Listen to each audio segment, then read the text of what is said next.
Hola amigas y amigos televidentes de TV Agro, bienvenidos nuevamente a La Mata que Mata. En esta oportunidad vamos a hablar en detalle de las plantas carnívoras. Vamos a ver qué es una planta carnívora, cuáles son los tipos de plantas carnívoras y cómo surgieron las plantas carnívoras y por supuesto cómo podemos distinguirlas de otros tipos de plantas. ¿Qué es una planta carnívora? Bueno, ustedes seguramente han escuchado eso muy a menudo. El término estricto no es planta carnívora, es planta insectívora. De ahí viene claramente todo lo que hace. Es una planta que está en capacidad de atraer, atrapar y digerir sus presas. Es fundamental que ocurran estas tres cosas. No necesariamente son insectos. A veces, como por ejemplo podemos apreciar en esta planta de acá, los jarrones son tan grandes. Esta es una planta pequeña en comparación a otras que se pueden encontrar en un ambiente natural. Pero los jarrones son tan grandes que pueden crear pequeñas ranas, lagartijas, inclusive pequeños roedores, así que no es necesariamente muy insectívora. Ahí es donde cabe el apodo de plantas carnívoras. Históricamente siempre hemos tenido la curiosidad de ¿será que esta planta me hace daño? ¿Será que esta planta le hace daño a mis mascotas? Pues vamos a ver de verdad que eso no ocurre. Pensemos en las plantas más comunes de todas, entre comillas, las plantas más comunes de todas las carnívoras son las Venus atrapamoscas. No por eso son las más fáciles de conseguir. Son plantas que realmente tardan mucho tiempo en crecer. Este ejemplar lleva con nosotros unos 8 o 9 meses y ya casi está para la venta. Entonces es un proceso que, como ven, toma tiempo. La manera en que estas plantas atraen a las presas es primero por el color. Como pueden apreciar, las plantas en la parte interna, esta genética en particular quizá no tanto, pero tienen un colorcito un poco más rojo, se puede apreciar en esta zona.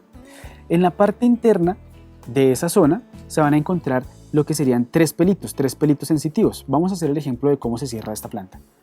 Estas que se encuentran acá son los cilios, que hacen la labor de una jaula, evitan que el insecto se salga, pero no son el gatillo. El gatillo lo encontramos aquí en la parte interna. Vamos a hacer el estímulo. Esto es un estímulo que ocurre de manera... La planta puede guardar una memoria más o menos de unos 20, 30, 40 minutos inclusive entre estímulos, de tal manera que puede recordar si puede ser un insecto o puede pensar, entre comillas, vamos a pensar entre comillas, que se trata de lluvia. Son plantas muy inteligentes. Si es un solo estímulo, la planta no se va a cerrar, que sería lo que haría una gotica de lluvia. Pero si son dos estímulos, la planta sí se va a cerrar. Fundamental que si ustedes quieren alimentar sus plantas, el insecto esté vivo, porque este proceso ocurre en dos partes. Primero se cierra la planta y luego hace la digestión, pero para la digestión tienen que aún estarse estimulando estos pelitos, así que el insecto tiene que estar moviéndose por dentro. Vamos a ver esto y vamos a tratar de mirar la velocidad en la que ocurre. Esta planta yo creo que ya se habrá cerrado una vez, quizás no es tan rápida como lo imaginamos. Vamos a tocar este pelito y este pelito. Esta planta ya se ha cerrado quizás una vez antes, por eso la velocidad tan lenta, porque en realidad lo hace rápido. Sin embargo, el tiempo que le da antes de que estos cilios se crucen es minúsculo. La verdad es que es muy poquito tiempo y no es suficiente para que una mosca reaccione. Y además, como el movimiento ocurre hacia arriba, el insecto no percibe ese movimiento hasta que ya se encuentra totalmente atrapado. En este momento carecemos de mayor estímulo en la parte interna, por lo tanto la planta no se va a cerrar completamente, solo lo va a hacer por una parte. Si en este caso estuviera un insecto, la planta se cerraría por completo y luego va a cambiar su forma. Va a pasar de una forma así a una forma más convexa, va a eliminar todo el aire y va a quedar una cámara que es justamente donde ocurre la digestión. Hablemos de la evolución. Esta planta, como ven, es una planta muy llamativa, pero no ocurrió de manera espontánea. Es un proceso que ha ocurrido a lo largo de los años y vamos a verlo justamente con un ejemplo muy práctico que es una pariente de ella.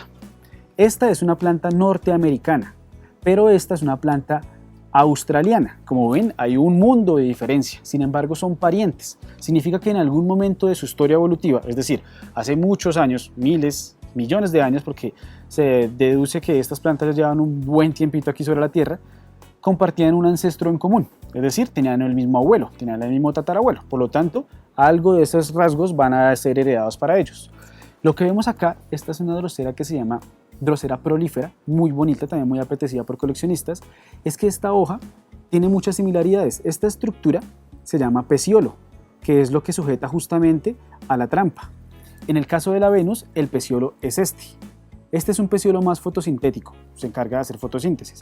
Este es un peciolo más estructural, se encarga en este caso de levantar a la hoja. La hoja se encarga de hacer fotosíntesis por su cuenta.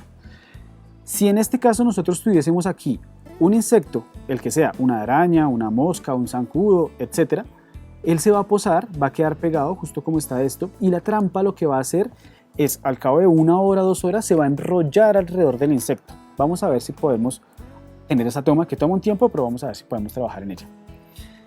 Después de que se enrolla, podemos deducir nosotros entonces que en efecto esta planta pudo haber evolucionado de una planta muy parecida a esta, utilizando justamente ese mecanismo de cierre.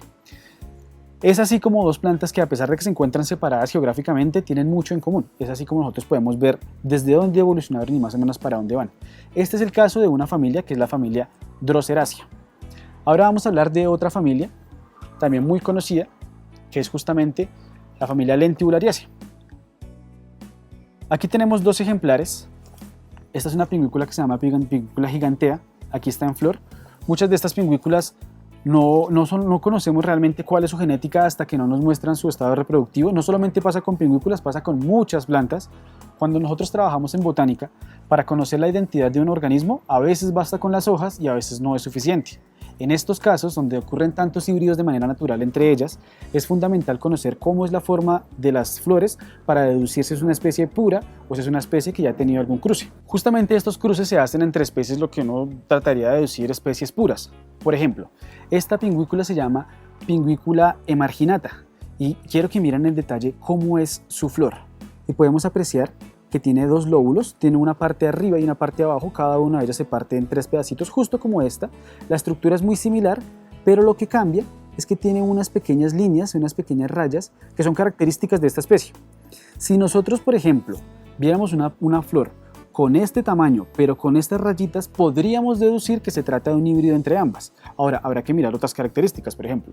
Esta planta se llama pingüícula emarginata porque el borde de sus hojas es hacia adentro, es recurvo hacia interno, como si no tuviera margen. Emarginata, de latín sin margen. En este caso sí la tiene. Entonces, cuando uno hace un híbrido, lo más probable o lo que uno esperaría es que o salgan hojas grandes o salgan hojas justamente con el margen así. Esas son, aunque es una lotería, esas son algunas de las posibilidades que nosotros trabajamos. Y es así como se desarrollan nuevos cultivares y nuevas variedades de plantas carnívoras. Es un proceso que por supuesto toma algunos años, porque después de tú sacar este cruce te va a dar unas semillas, y las semillas no necesariamente son todas iguales, así como ustedes no son todos iguales con sus hermanos. Cada uno tiene sus diferencias. Y a veces, si nosotros queremos escoger uno en particular, habrá que hacer más selecciones con el paso de los años. Sin embargo, un pariente de estas muchachas lenticulariáceas, también de la misma familia, no comparte mucho en común en términos de hojas, más bien sí lo hace en términos de flores. Esta es una planta que se llama Utricularia. Bueno, este género de plantas se llama Utricularia. Lo que podemos apreciar es que su flor es muy similar en términos estructurales a lo que sería la flor de la pingüícula, pero sus formas de atrapar son totalmente distintas. Podemos apreciar que las pingüículas son plantas pegajosas, que asemejan estar enfermas, que asemejan estar amarillas, ¿no? Que es un efecto de clorosis, es decir, que le hace falta nutrientes para que los insectos plaga se acerquen a ellas y irremediablemente quedan atrapados. Lo que van a hacer es quedar pegados en esos micropelitos que se encuentran en ellas. Pero entonces, ¿cómo capturan las presas estas otras muchachas que también son parientes? Pues lo que hace es que ellas son plantas carnívoras subterráneas, es decir, en las raíces, en cada una de las raíces, ellas tienen como pequeñas boquitas muy parecidas a las Venus atrapamoscas, pero que en este caso no se cierran para atrapar presas, sino que como lo hacen debajo del agua o debajo de la tierra, donde hay un nivel de agua, lo que hacen es abrirse. Al abrirse generan un vacío y los insectos llegan, y luego se cierra otra vez. Entonces es un proceso inverso, y aunque no tienen nada que ver una con la otra, son parientes. Para que nos demos cuenta de lo que es la evolución, para que nos demos cuenta de cómo interactúan las plantas con su entorno y los resultados que ocurren. Resulta curioso imaginarse que varias plantas carnívoras que no tienen nada que ver unas con otras hayan evolucionado para comer insectos en diferentes partes del mundo. Yo me imaginaría que si, por ejemplo, nosotros estamos aquí en Colombia y aquí en Colombia llegamos a tener suelos pobres de nutrientes o tenemos suelos muy ácidos, entonces las plantas que se encuentran en esa zona tendrían a evolucionar con el paso de los años. Sin embargo, no todas deberían ir hacia el mismo camino, es decir, el hecho de que una planta pueda sobrevivir no necesariamente hace que tenga que ser carnívora. Sin embargo, estas plantas han descubierto esa solución para sus problemas en diferentes partes del mundo. Hay carnívoras en Estados Unidos, hay carnívoras aquí en Sudamérica, hay carnívoras en la India, hay carnívoras en Australia, hay carnívoras en Asia, hay carnívoras en Indonesia, definitivamente están en todo lado. Entonces nosotros tratar de deducir cómo ocurren estos procesos y si aún están ocurriendo, bueno, ese es uno de los retos que tenemos como botánicos justamente. Bien. Vamos a pasar a otra familia y vamos a hablar de otro tipo de digamos, convergencias evolutivas. Vamos a hablar esta vez de las sarracenias, que son estas muchachas que tenemos acá. Ellas son plantas norteamericanas, se encuentran en algunos pantanos también en Carolina y otros lugares allá de la zona baja de Estados Unidos, donde es como una zona subtropical. Y lo que vamos a encontrar, este caso también es un híbrido, son plantas que han modificado todas sus hojas. Recuerden que las plantas carnívoras tienen esa potencialidad, modificar sus hojas. La drosera la modifica porque son hojas pegajosas. Las Venus atrapamoscas las modifican porque son hojas activas. Las sarracenias también van a modificar su hoja, pero esta vez lo que hacen es que generan un tubo. Son láminas que se encuentran redondeadas en la parte interna de la hoja. Es decir, si esta fuese una hoja normal, como una planta normalita, lo que ha hecho la sarracenia es doblar sus hojas de manera interna, ¿sí? A tal punto que se fusionaron. Esta es la fusión de la hoja. Y lo que hizo ella fue, al volverse una urna, pues precisamente le permite a ella mantener líquidos en su interior. Estos líquidos son producto de la fotosíntesis, algunos también son productos de las lluvias y generalmente es de la fotosíntesis. Este líquido la planta lo va a mantener más o menos hasta este nivel y los insectos van a llegar poco a poco atraídos primero por el color, segundo por el aroma y tercero, ya de una vez se encuentran cerca, directamente por el néctar. En estas partes, que serían la entrada de las trampas, la planta tiene nectarios. Estos nectarios, cuando hace suficiente luz, se llenan, valga la redundancia, se llenan de néctar, que es un líquido dulce, muy rico, que incluso si ustedes tienen plantas carnívoras los invito a que lo prueben para que se den cuenta de que son plantas que tienen con qué atraer. Y una vez el insecto llega a tomar el néctar, que se encuentra por la parte interna, mete sus 2 paticas delanteras o 3 paticas y se fue. Si intenta salir, tiene unos pelitos pequeños que va a evitar que el insecto salga. A pesar de que esta es una gran estrategia y es la primera vez en este episodio que podemos ver una planta tipo jarrón, no es la única. En otra parte del mundo, específicamente en Indonesia, han evolucionado estos ejemplares. A ver.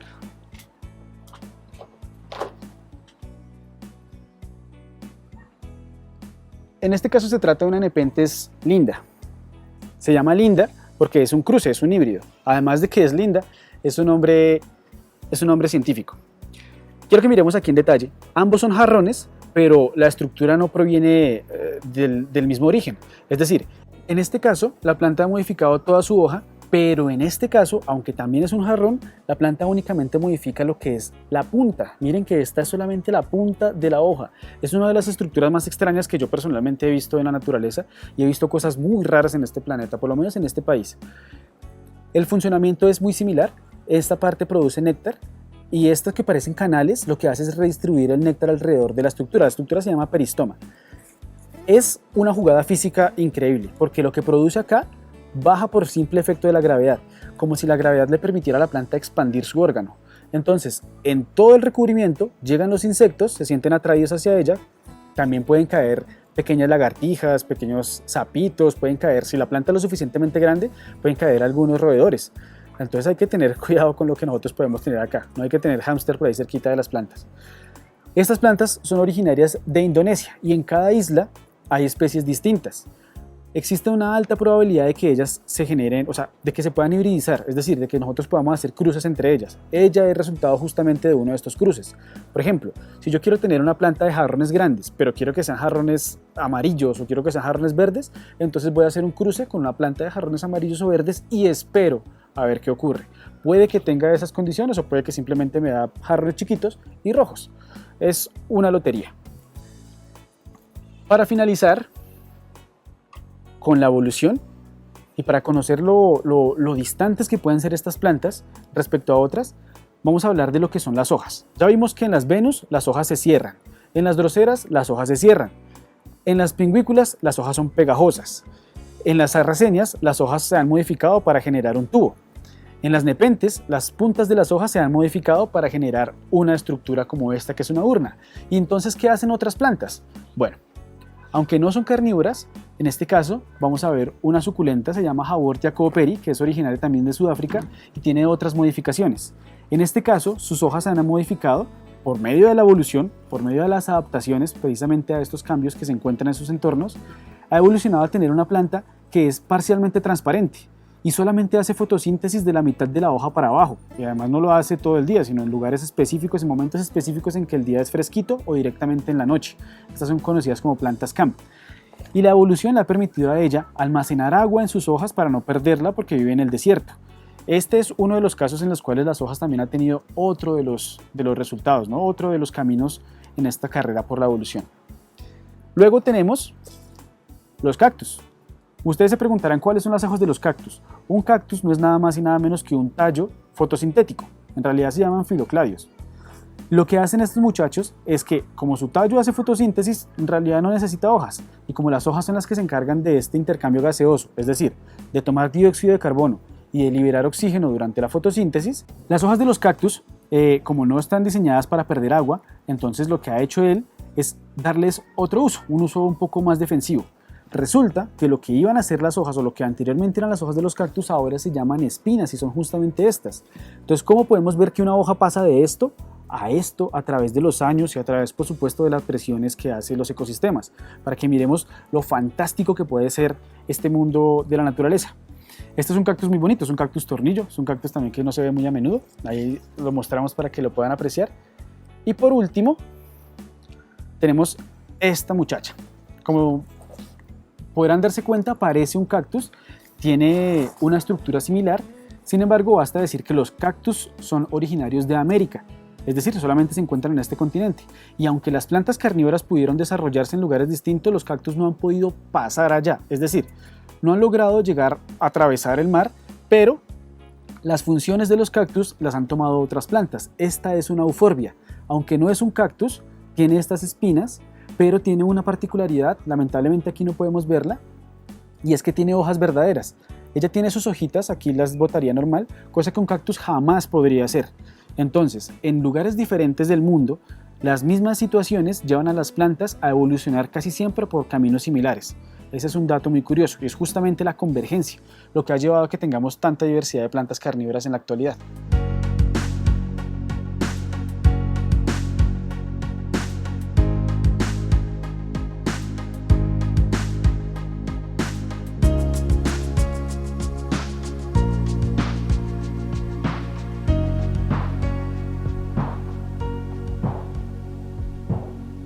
Existe otro tipo de planta carnívora que quizás no es muy conocido por todos nosotros y es un pariente justamente de las sarracenas, de hecho hace parte de la misma familia.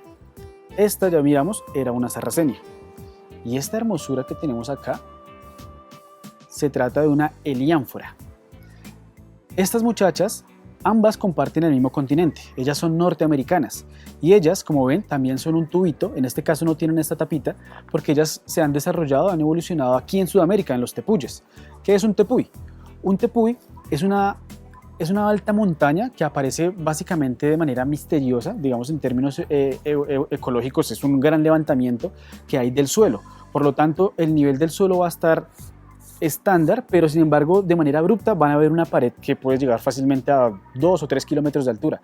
En estas partes superiores, en estas mesetas que se encuentran allá arriba, es donde hay plantas carnívoras. Es un ambiente muy parecido a lo que sería un páramo, un ambiente muy parecido sí, digamos a pequeños páramos, pero son parches. En cada uno de estos lugares existe la posibilidad de encontrar diversas especies de plantas carnívoras, en particular el ánfora.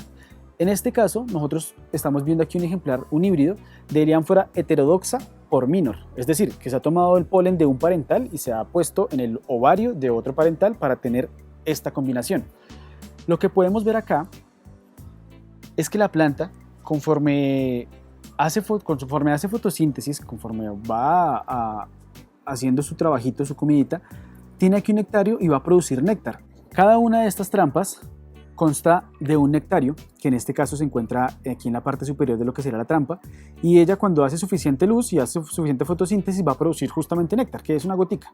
Cuando el insecto, que generalmente viene por arriba, se acerca a tomar el néctar, irremediablemente va a caer, y si se sube por lo que serían las paredes de la hoja por la parte interna, creo que podemos apreciar aquí que se encuentran unos finos pelitos que justamente van hacia abajo, igual que las sarracenias, es muy similar. Pero pues recordemos que estas son de la parte norte del continente y estas de la parte sur. En Centroamérica no tenemos registros de que hayan ni ellas, ni un pariente intermedio. Recuerden que el hecho de que no tengamos registro no significa que las cosas no existan, simplemente que aún no las hemos descubierto. Bien, En este caso, como vemos, esos pelitos van a impedir que el insecto salga y además, como ven, ella no tiene esta tapita. Entonces cuando llueve en estos ambientes que son de páramo, que llueve muy a menudo, la planta se vomitaría. ¿Cuál es la estrategia que tiene la planta para evitar hacer eso? Justo acá, en la parte media de lo que serían las hojas, esta plantica, lamentablemente no sé, vamos a ver si podemos hacer una toma. Aquí, miren. Acá en esta parte, la planta, al igual que la sarracenia, tiene la unión de lo que sería la hoja, pero tiene un pequeño huequito que sería como una especie de sifón. Ese sifón le permite a la planta botar el exceso de agua, entonces no se va a vomitar y sin embargo tampoco va a perder las presas, porque conforme se va llenando van saliendo el agua excedente que sale desde abajo de la presa y la presa se mantiene flotando. Entonces saca el exceso de agua, pero no pierde las presas. Otra gran estrategia adaptativa de lo que son estas plantas carnívoras. Y para finalizar, vamos a hablar de uno de los últimos tipos de plantas carnívoras. Se trata de una carnívora australiana en este caso. Aquí la tenemos en uno de nuestros terrarios por iluminación y por mantener la humedad. Y quiero que miremos en detalle cómo funcionan estas trampitas. Aunque son mucho más pequeñas que otras plantas carnívoras, en realidad son muy impactantes. Aquí adentro podemos apreciar que esta planta, que se llama Cephalotus follicularis, tiene algunas características que puede compartir en común con la Nepenthes. La Nepenthes se encuentra en la zona de Indonesia, el Indo-Pacífico, y en este caso la Cephalotus se encuentra en la parte norte y algunos bosques de Australia. Entonces geográficamente se encuentran, son similares, ¿no? Geográficamente no están tan separadas. Podemos intuir que estas plantas son parientes de las Nepenthes. También tienen una tapita, se encuentran en una zona similar y también modifica lo que sería la punta de la hoja. Esta Cephalotus follicularis tiene una particularidad que la hace única respecto a todas las plantas carnívoras, aunque por supuesto estéticamente se ve diferente, y es que ella tiene hojas que son carnívoras y hojas que no son carnívoras. Respecto a todas las otras plantas, es la única que tiene ese proceso. Se llama heterofilia. La heterofilia significa que tiene hojas de distintas formas, de distintos tamaños también y por supuesto con distintas funciones. Es el único caso. La mayoría de las hojas son hojas carnívoras, menos las utricularias que vimos que son las subterráneas. Y ella es la única que en condiciones de poca iluminación te va a dar solamente hojitas normales, que son estas hojitas que podemos ver acá, pero si tiene suficiente luz, entonces la planta va a evolucionar, entre comillas, a ser una planta carnívora. Y funciona muy similar a las demás. En la parte interna también produce néctar, pero ella lo que atrapa principalmente son hormigas. De hecho, cuando comen hormigas, los pigmentos que tienen las hormigas también hacen que las plantas cambien sus pigmentos, lo que es algo muy interesante si ustedes cultivan plantas carnívoras y tienen, por ejemplo, un Cephalotus y han visto que no cambia de color, entonces empiezan a darle una dieta de hormigas de manera recurrente y darle un poquito más de lucecita. Les aseguro que eso va a hacer que la planta tenga unos pigmentos hermosísimos. Con ella cerraríamos el ciclo a grandes rasgos de lo que serían cada una de estas plantas carnívoras. Sin más, espero que hayan disfrutado de este nuevo episodio, de lo que serían las generalidades de las plantas carnívoras. Hablaremos más en detalle sobre lo que son ellas en otros episodios también. Sigan el contenido de TV Agro, síganos a nosotros como La Mata que Mata en redes sociales. Aquí podemos despejar muchas de sus dudas y por supuesto aquí estamos empezando con este gran camino que son las plantas carnívoras para que ustedes las disfruten y siempre las tengan cerca de sus hogares.